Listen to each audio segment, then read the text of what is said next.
Samantala, hindi na raw pwede ang palengkera at bardagulan sa hanay ng gobyerno. Yan ang matalim na puna ng isang political strategist laban sa umano'y estilo ng komunikasyon ng isang opisyal ng palasyo. Alamin ang buong detalye sa report ni Sara Santos. Mainit ang tensyon sa pagitan ni Professor Malu Tiquia at Undersecretary Claire Castro ng Presidential Communications Office o PCO.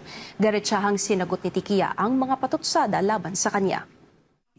Sa isang talakayan sa kapihan sa PDP ng PDP laban, muling umingay ang issue sa pagitan ng dalawa. Kasunod ng kanilang mainit na palitan sa social media at ilang panayam. Matatanda ang tinawag ni Castro si Tiquia na isang propagandista at kinuwestiyon ang kanyang kredibilidad. Matapos maglabas si Tiquia ng komento kaugnay sa usapin sa umano'y incapacity o kawalan ng kakayahan ng Pangulo. Hindi nagpahuli si Tiquia sa pagbibigay ng diretsang pahayag. Sinabi ko sa kanya, kumuha ka ng Comms 101, sender, noise, receiver. Siya ang sender, siya rin ang noise. Hindi ako ang propagandist. Ano ba ang propagandista? Ang propagandista, meron kang sinasabi in defense of someone.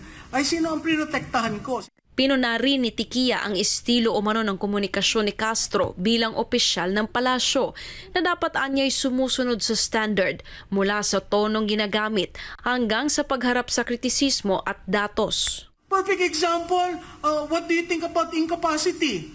Sinagot ba niya? Hindi.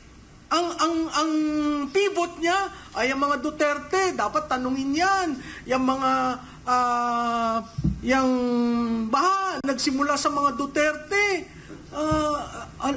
Kaya nung tinatanong ko siya sa datos, hindi nga siya spokesman. Ang pangalan niya, Press Information Officer. Information. Dalhin mo sa usapin ng datos, wala siya. Pero dalhin mo dun sa bastusan, nandun siya. The number one cardinal rule of a spokes, never be the center of the discussion at wag mapikon. Kasi you represent the institution.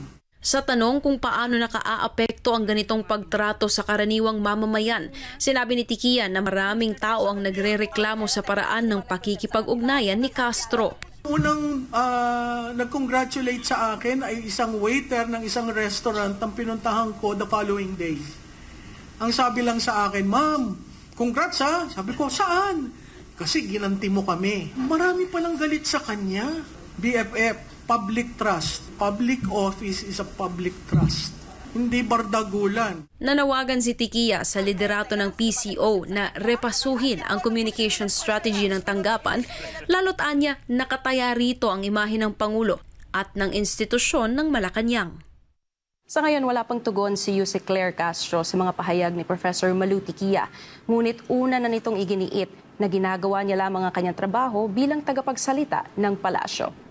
Para sa Diyos at Pilipinas kong mahal, Sara Santos, SMNI News.